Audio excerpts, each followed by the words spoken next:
Ini saya baca dulu. Satu, persiapan sholat ya. Persiapan sholat untuk tanggal 10 itu, pertama, mengenakan pakaian terbaik disertai wewangian. Ya. Hadisnya riwayat Hakim di kitab Al-Mustadrak nomor hadis 7560. 7560. Langsung dari cucunya Nabi sallallahu alaihi wasallam, Al-Hasan. Ya. Beliau menyampaikan, qala haddatsana qala amarna Rasulullah sallallahu alaihi wasallam fil 'idaini an nalbasa ajwada ma najid wa an natatayyaba bi ajwada ma najid wa an nudhhiya bi asmana ma najid. Fokus. Telah memerintahkan kepada kami datuk kami Rasulullah sallallahu alaihi wasallam, kakek kami Rasulullah sallallahu alaihi wasallam, di setiap 2 hari raya, di Idul Fitri, Idul Adha. Apa perintahnya? Ada yang umum, ada yang khusus untuk Idul Adha saja. Di antara yang umum, annal basa ajwada ma najid, untuk mengenakan pakaian terbaik yang kami bisa dapati. Yuk buka, kalau mau siapkan dari sekarang. Itu sunnah. Ingat sunnah. Dan sunnah untuk Idul Adha, ingat 10 hari pertama pahalanya senilai jihad fisabilillah. Antum pakai pakaian bagus Idul Fitri ada pahala, tapi ketika Idul Adha masuk kategori hadis tadi. Bukan cuma dapat pahala biasa, bisa senilai jihad tuh. Cari pakaian terbaik. Kalau bisa ikhtiar dari hari ini. Bismillah. Ya, tidak harus mahal, yang paling halal. Yang paling halal. Cari yang terbaik, yang paling halal. Bismillah, dapati itu. Kenakan. Wa anna tatayyaba bi ajwada ma najid, kenakan wewangian parfum untuk laki-laki. Sunnah. Kalau ingin bertambah lebih, saat mau salat bawa lagi parfumnya. Di Timur Tengah itu biasa. Ya, sampaikan. Dan niat ikhlas dibagi. Ya, sampaikan, pakai, tebarkan lagi, pakai. Setahun sekali pahalanya tinggi. Kemudian, nah ini dia, wa an nudhhiya bi asmana ma najid. Dan Rasulullah SAW memerintahkan pada kami untuk menyembelih berkorban dengan yang terbaik yang mampu kami dapatkan. Caranya begini, ya. Anda punya anggaran berapa? Misal, saya punya anggaran 3 juta. Dari yang 3 juta itu, cari yang paling bagus hewan kurbannya. Nanti ada ikhtilaf dari kalangan ulama. Ada yang mengatakan domba, ada yang mengatakan sapi, macam-macam. Yang poin yang paling penting, dari yang banyak manfaatnya, ya, ada kadang daging manfaatnya. Bagi sementara orang ini nggak makan daging kambing, makannya sapi, ya, daging sapi. Maka Anda ikut kepada bagian dari daging sapi. Ada dia makan daging kambing, makan daging sapi misalnya, Anda bisa berkorban, ini lebih bagus yang ini, maka itu yang dimaksimalkan. Dari anggaran yang Anda miliki, berikan yang terbaik di situ. Paham ya? Ya, dari sekarang biasanya sudah disampaikan. Ya, di Alisan itu sudah ada flyernya, yang lain sudah ada flyernya. Berapa kira-kira bagian sapi sekian? Ya, bagian kambing sekian. Ya. Untuk makan kambing apa sapi? Hah? Makan kambing apa sapi? Sapi, masya Allah, luar biasa. Kita makan daging sapi, dia makan sapi, ya? Makanya saya katakan luar biasa. Buat ya, haram hukumnya. Ya. Beli dulu, masak dulu, lalu dimakan. Ya. Kalau sudah disembelih apa hukumnya? Belum tentu. Sembelih dengan membaca Bismillah ya Allahu Akbar, ya. Baru kemudian jadi belum tentu. Kalau yang disembelih kambing orang, ya. Sudah. 2. Sunnah kedua, hadis riwayat Ahmad. Nomor hadis 22.984 di Musnad Ahmad. Sunnah yang kedua, tidak makan terlebih dahulu. Ingat, setelah sholat subuh, kalau Idul Fitri itu sunnahnya makan dulu. Untuk menunjukkan bahwa subuh ini beda dengan subuh yang kemarin saat masih puasa. Sekarang harus buka, makanya haram hukumnya puasa. Jelas ya? Untuk Idul Adha, sunnahnya jangan dulu makan. Jelas ya? Sunnahnya jangan dulu makan. Kapan makannya dilakukan? Kita baca hadisnya. Kana Rasulullah sallallahu alaihi wasallam la yaghdu yaumal fitr hatta ya'kula wa la ya'kulu yaumal adha hatta yarji'a fa ya'kulu min udhiyati. Adalah kebiasaan Rasulullah sallallahu alaihi wasallam, beliau makan dahulu saat akan menunaikan Idul Fitri. Ba'da subuh makan, berangkat Idul Fitri. Tapi saat Idul Adha beliau tidak makan terlebih dahulu hatta yarji'a. Hatta yarji'a. Lihat sini. Hatta harful ghayah, menunjuk pada tujuan. Ghayatun.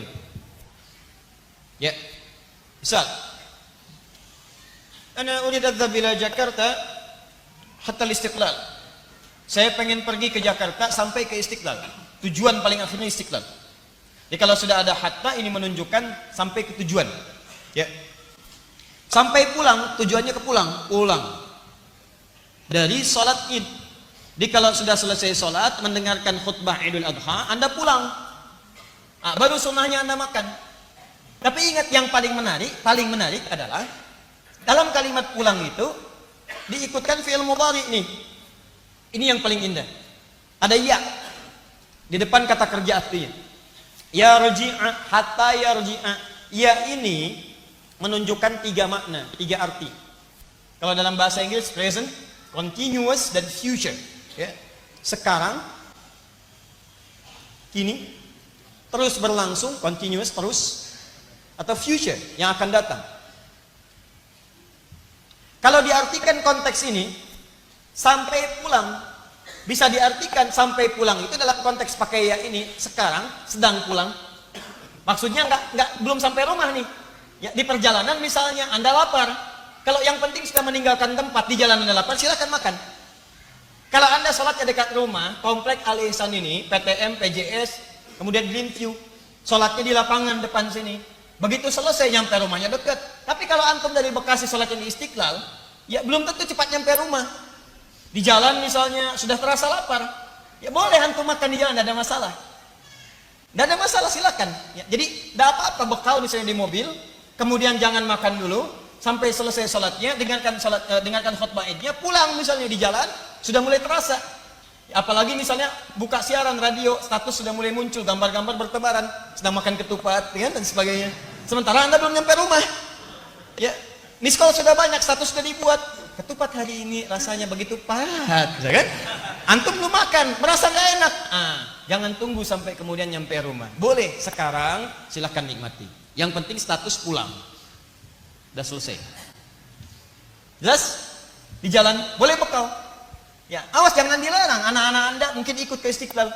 Usia 6 tahun, 7 tahun, mah lapar mah, tahannya nak ya. Ini sunnah sampai rumah. Sunnahnya boleh makan. Atau misalnya terus berlangsung, mau dekat ke rumah, lapar banget gak bisa tahan, boleh. Atau sampai di tujuan, sampai di rumah, silakan makan. Tidak ada masalah. Mana ambil yang paling mudah. Ya, adapun sunnah Nabi kalau bisa dilakukan, ya, hatta yarji'a fayakulu min udhiyatihi, sampai pulang ke tempat tujuan, kemudian yang pertama beliau makan adalah hasil sembelihannya. Hasil sembelihan. Jadi kalau mau makan yang lebih sunnah lagi, pertama kali dicicipi adalah daging hewan kurban yang telah kemudian disembelih dan telah dimasak terlebih dahulu. Ya. Awas jangan salah mengartikan. Anda baca terjemahan, oh Nabi makan adalah hasil sembelihannya. Masya Allah, sunnah Nabi sembelih. Bukan begitu ya, masak dan seterusnya. Paham ya? Jadi sunnahnya jangan dulu makan, begitu Anda lakukan berpahala. Yang kedua, siapkan makanan untuk pulang. Dan kalau bisa, kemudian yang pertama dimakan adalah hasil sembelihan yang telah dimasak terlebih dahulu. Makanya nanti, kenapa disebut udhiyah dari kata duha? Kalau bisa waktu duha itu, mohon izin teman-teman, itu sudah menyembelih. Nanti kita akan lihat bedanya Idul Fitri dengan Idul Adha. Kalau Idul Fitri agak longgar sholatnya, jam 7 boleh. Karena orang berangkat itu ada yang makan dulu. Tapi kalau sholat Idul Adha jangan kelamaan. Syuruk itu udah dimulai. Sholat. Ya, jadi begitu naik masyrik, lewat satu tombak udah lewat. Ya, kalau sekarang udah 6 lewat 2 menit. 6 lewat 2 menit. Boleh geser dikit 6.15 misalnya. Sunnahnya tuh langsung sholat mulai. Sehingga setengah 7 udah bisa motong. Dari motong ini ada sebagian yang dimasak dan sebagainya, kemudian Anda bisa nikmati. Kenapa disebut udhiyah? Disembeli di waktu duha. Di awal duha itu kalau bisa nyembeli. Jelas ya? Jangan terlampau lama. Anda kerjakan Idul Adha misalnya sholatnya jam 7, itu kelamaan. Itu sunnah. Ya, awas hati-hati, kelihatan sederhana tapi penting. Kemudian minas sunnati an takhruja ila al-'idi masyiya, termasuk sunnah berangkat ke tempat ini dengan berjalan. Berjalan. An Ibnu Umar annahu kana yakhruju fil 'idaini min al-masjid fayukabbiru hatta ya'ti al-musalla. Berjalan sambil takbir. Sunnah. Bil takbiran. Bahkan masuk nanti hari Ahad, ya tanggal 1 sampai ke tanggal 10 itu boleh bertakbir. Kalau Idul Fitri itu nanti di akhir-akhir dia Ramadan. Begitu sudah selesai akhir Ramadan, maghrib datang, kemudian muncul awal Syawal, Anda bertakbir. Tapi kalau Idul Adha Anda bisa mulai dari tanggal 1 Dzulhijjah. Allahu Akbar, Allah, untuk diri pribadi boleh. Ya, tapi kalau Anda ingin berjamaah macam-macam, lebih keras lagi, silahkan. Kapan waktunya? Saat Anda mulai berangkat itu di awal-awal Idul Adha, setelah sholat subuh, boleh silahkan. Ke tempat sholat, boleh. Itu sunnah. Teman-teman sekalian, saya tegaskan ya sekali lagi. Beribadah di negeri kita, alhamdulillah, itu dilindungi oleh undang-undang. Jadi kalau kita bertakbir, itu undang-undang menjamin. Pasal 29 ayat 2. Negara menjamin kemerdekaan tiap-tiap penduduk untuk memeluk agamanya masing-masing dan beribadah menurut agama dan kepercayaannya itu. Dijamin oleh negara. Takbir bagi kita itu ibadah. Idul Adha itu ibadah. Takbir dalam Idul Adha itu paketnya ibadah. Jadi kalau malam-malam pengen takbir, dijamin undang-undang. Kalau ngelarang takbir, dia melanggar undang-undang. Boleh silakan, hidupkan, ramaikan. Itu syiar. Itu syiar. Perkenalkan kalimat Allah dengan cara-cara yang baik. Allahu Akbar, Allahu Akbar. Dan saat berangkat sholat, keluar. Kalau bisa kompak deh. Teman-teman ke satu tempat, kita keluar bareng-bareng. Itu luar biasa syiarnya. Begitu keluar sama-sama, Allahu Akbar, Allahu Akbar. Datang ke satu tempat, itu suasana keislamannya akan terasa lain. Saya perhatikan itu jarang dipraktekkan. Keluar biasa aja, bahkan ngobrol. Kamu kurban berapa? Sapi. Kamu unta? Masya Allah. Unta dari mana? Unta yang mirip sapi, namanya si unta. Cuma ngobrol nggak ada karuan. Kenapa nggak takbir jalan? Itu sunnah. Pahalanya besar. Pahalanya bisa sendiri dengan jihad. Berangkat bareng. Jalan sambil berjalan. Nah, jalan yang dimaksud ini jika tempat sholatnya dekat dengan kediaman antum. Sholatnya di depan sini di lapangan, tinggalnya di sana, jalan. Tapi kalau antum tinggal di Bekasi pengen sholat ke Istiqlal, jangan maksa. Begitu sholat subuh jalan ke Istiqlal, nyampe sana bubar. Tayyib. Karena Nabi sallallahu alaihi wasallam idza kharaja ila al-'idaini raja'a fi ghairi at-tariq alladhi kharaja fihi. Pulang ngambil jalan berbeda. Misalnya jalan ini dari sini, pulangnya lewat jalan yang lain. Apa faedahnya? Pertama, supaya kalimat takbir menyebar. Semua orang mendapatkan bagiannya. Yang kedua, bagian dari silaturahim. Begitu lewat, melewati rumah berbeda. Ya, bisa bermusafahah, bisa menyebarkan kebaikan dan sebagainya. Bahkan mungkin tetangga Anda non muslim lewat, tebarkan kebahagiaan. Sampaikan, ya. Ajak, ada risalah di dalamnya. Allahu Akbar lewat, salami dia walaupun dengan senyuman, berangkat lagi dan seterusnya. Itu dakwah. Jika memang ada alternatif untuk jalan yang berbeda. Kalau jalannya buntu, jangan maksa. Saya serius. Ini tempat sholat, ini jalan Anda, sini buntu, di tembok begini. Jangan maksa. Begitu selesai mau naik tembok. Wah. Apalagi ngapain? Sunnah Nabi. Wah, sunnah Nabi. Dia yang salah, Nabi yang jadi sasaran. Penunaian sholat dilangsungkan di awal waktu, di waktu yang luas dari proses penyembelihan hewan kurban. Jadi tolong dilakukan ya. Dari Jundub inda Ahmad Ibn Hasan al-Banna fi kitab al-Adhahi qala kana an-nabiy sallallahu alaihi wasallam yusalli bina yaum al-fitri wasyamsu ala qaidi ramhin wal adha ala qaidi ramhin. Nabi itu kebiasaannya mengimami kami kalau Idul Fitri 2 tombak. Tadi ada jeda. Kalau Idul Adha matahari 1 tombak. 1 tombak itu ukuran salat syuruk. Sekarang jam 6:02 sudah syuruk. Apa itu syuruk? Matahari melewati masyrik. Apa itu masyrik? Tempat terbit. Di begitu terbit, di posisi terbitnya terlarang ibadah. Begitu lewat dari situ, pergeserannya disebut dengan isyraq.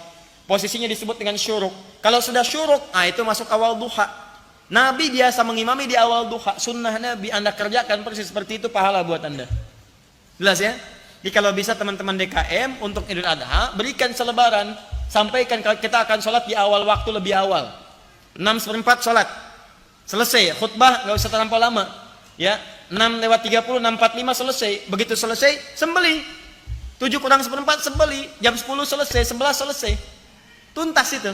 Bahkan hewan pertama sembelih, sudah. Selesai masak dan sebagainya, bisa makan lebih awal. Sunnah Nabi. Ya, kelihatan sederhana, tapi ini penting. Dan ini akan berdampak pada bagian-bagian yang lainnya.